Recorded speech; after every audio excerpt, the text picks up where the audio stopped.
కొరింథీ సంఘం గురించి మీకు ఒక మాట చెప్పాలి. కొరింథీ పట్టణస్తులు మనకన్నా భయంకరులు. దానికి 3 వాడరేవులు ఉన్నాయి. జనాలు వ్యాపార నిమిత్తం 3 వాడరేవుల దగ్గరికి డబ్బున్న వాళ్ళు, వ్యాపారం చేసేవాళ్ళు వచ్చేవారు ఆ పట్టణానికి. ఆ పట్టణంలో ఒక మంచి దేవత ఉంది. ఆ దేవత పేరు అక్రోపోలిస్ అంటారు, ప్రేమ దేవత అంటారు. ఆ దేవత గుడి కింద అపోలో అని ఇంకొక దేవుడు ఉన్నాడు. పైనున్న దేవత దగ్గర, గుడి దగ్గర చుట్టూరు కూడా గుడారాలు ఉండేవి. ఆ గుడారాల్లో దేవదాసీలు అనబడే వేశ్యలు ఉండేవారు. ఈ ప్రపంచ నలుమూల నుంచి వచ్చినటువంటి విటులుంటారే, వ్యాపారస్తులు ఉంటారే, వీళ్ళు ఆ గుడి మీద ఉన్న దేవదాసీల ద్వారా వ్యభిచారం చేస్తూ ఉండేవారట. వీళ్ళు చేసే పని ఏంటి చెప్పమంటారు? దేవదాసీలు పగలంతా దేవత గుడిలో అర్చనలు చేసేవారు, రాత్రి అయితే కనుక వచ్చిన వాళ్ళతో వ్యభిచారం చేస్తుండేవారు. అలా ఉంది ఆ పట్టణ పరిస్థితి. మరి వ్యభిచారం చేసినవాడు వ్యభిచారంతో వదిలేస్తాడా? త్రాగుడి, భయంకరమైన చోదం, భయంకరమైనటువంటి వ్యభిచారం, పాపం, అంత భయంకరమైనటువంటి పట్టణం, లోక మర్యాదను అనుసరించి నడుస్తున్న పట్టణానికి పౌలు భక్తుడు సువార్తను పట్టుకొని 2వ సువార్త ప్రయాణంలో పట్టణానికి వచ్చాడు. యేసయ్య సువార్తను ప్రకటిస్తే పౌలుని చంపేద్దాం అనుకున్నారట.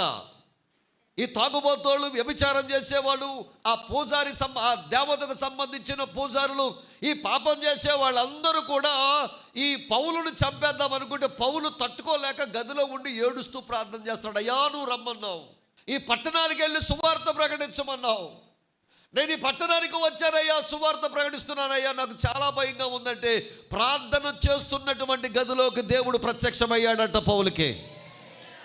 పౌలు ప్రత్యక్షమై చెప్పిన మాట చెప్పండి, పౌలా భయపడకు, ధైర్యంగా ఉండు, ఈ పట్టణములో నా కొరకు సాక్ష్యం ఇవ్వాల్సిన వారు చాలామంది ఉన్నారు, రక్షించబడవలసిన వారు చాలామంది ఉన్నారు, నా బిడ్డలుగా మారాల్సిన వారు చాలామంది ఉన్నారు, బాప్తిసం తీసుకోవలసిన వారు చాలామంది ఉన్నారు, నా కొరకు జీవించేవారు చాలామంది ఉన్నారు, ధైర్యంగా ఉండి సువార్త ప్రకటించి నేను నీ పక్షంగా నిలబడతానని చెప్పాడట. 1.5 సంవత్సరాల పాటు అక్కడే ఉండి సువార్త ప్రకటిస్తే పట్టణము యేసయ్య తట్టు తిరిగిందట. బిడ్డలారా, కొట్ట యేసయ్యకి చప్పట్లు గట్టిగా.